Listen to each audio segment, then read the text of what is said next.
Hey guys, welcome back to another video.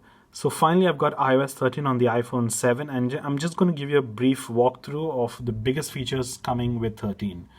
Now I'm not going to do a complete in-depth review of what's new since there are already a lot of channels that have covered that. So I just want to give a brief overview. Now iOS 13, let me just confirm to you, I'll just begin with the light mode. So iOS 13 is right here. General about, and there it is, iOS 13. This is the build number. This is beta 1.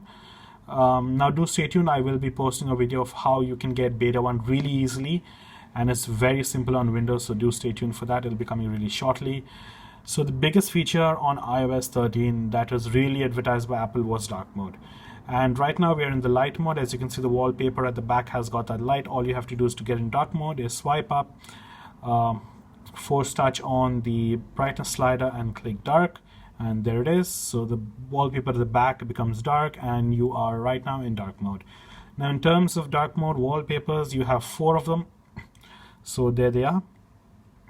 So the part of the left is light part and the one on the right is the dark part. So you've just got 4 new wallpapers. So dark mode, you also get this new option dimming for dimming wallpapers, but I find this works really well only on these 4 stock wallpapers, because if you try to do this on the regular ones, they kind of darken them really a lot and it doesn't look that nice anymore. But overall dark mode has been really well implemented. I really love the blue accent that comes along with dark mode, and it's actually a true black. It's not a kind of grayish gradient or anything. It's really true black. So iPhone 10, 10s and 10s Max users will really love this. This will for sure help you getting some battery savings. Also, it looks especially fantastic in the music app since the background is black and the album art kind of comes forward. I really love the way the music app looks, and with that red accent and all of that, it looks fantastic. So right now dark mode is only available on Apple's apps, because third-party apps will have to be updated to support dark mode, and that will be coming really soon. Now another thing that Apple finally changed is the volume HUD. So there it is. You can kind of slide it out and move along, but that's it. That is the new volume HUD, so no more intrusions in terms of your content. Next we are looking at swipe typing. So finally swipe typing comes to iOS and you do not need a third-party keyboard. So, and it works pretty well in my opinion. We'll just type hi, how are you? So hi, how are you?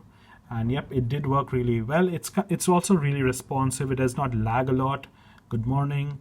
So that's swipe type. The next new app is Find My. Now this is a combination of Find My iPhone and Find My Friends.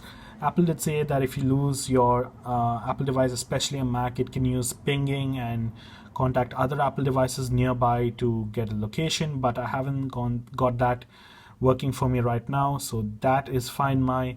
The Reminders app also has been redone from the ground up. So finally this Reminders app looks much better. It's so functional and you actually know what's going on with Reminders compared to the previous app. So I'm really happy for this one. Next we're looking at Files. Files again finally has a lot of potential, since now you can connect external drives or your SD cards and all of that, and it will appear directly in Files. Next we're moving on to Notes. So in terms of Notes, now you don't get that magnifying glass anymore to highlight your content. All you have to do is just place and drag your finger and it's going to highlight. Now I'm going to put the phone down because you need 3 fingers for this.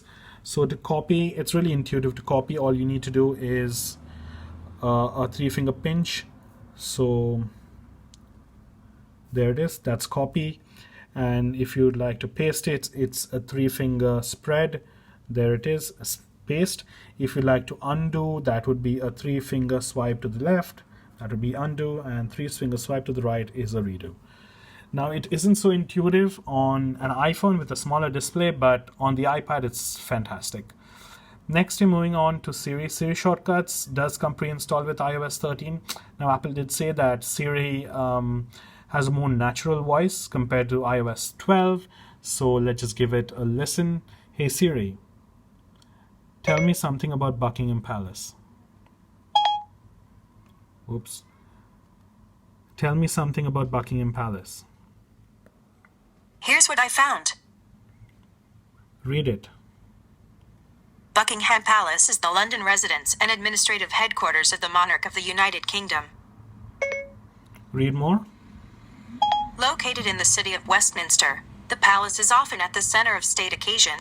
So I'm not sure if you guys could get that, but it doesn't quite stammer or stutter like the previous version of iOS 12. I mean, to me, I see a slight difference, but I'm not sure if many can. So that's a really tiny, small update with Siri. Next, we're moving on to Photos. Now, Photos has got an entire redesign. Since I don't have a lot of photos, it's not going to show up a lot, but you've got all photos, days, months, and years. And basically, it's the main focus of Photos is to give you a better feeling of your photos, to help you look at your memories of your photos, and overall it's a very nice update to Photos in my frank opinion, but you need to have a lot of photos to get that started. So other than that, we have finally Apple is killing off 3D Touch. Even though the iPhone 7 does have 3D Touch, it isn't working as well as it did for iOS 12. So it's replaced by Haptic Touch. So it's kind of slow in my opinion, because on a phone where you have 3D Touch, you have to actually press, but this on Haptic Touch, you will have to press and wait for the app to pop up and then leave it. You get the menu, but 3D Touch is way faster than Haptic Touch. I don't know why Apple did this, obviously for older devices, but for devices that had 3D Touch, this isn't looking so good. I really don't like this.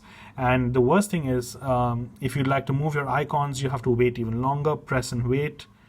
You still gotta wait, and then they get into wiggle mode.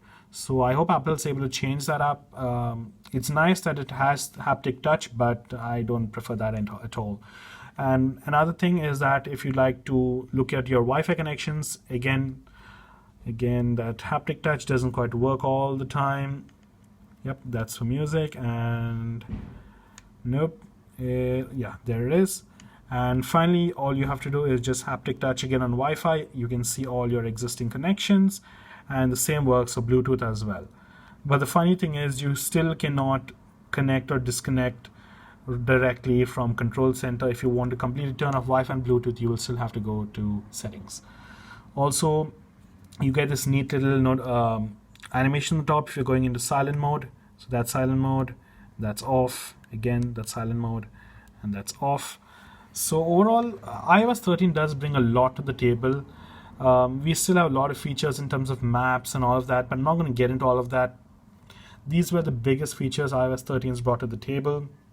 And iPad has a lot to talk about. I will be doing very in-depth reviews of the iOS 13, the way it's performing on all my devices.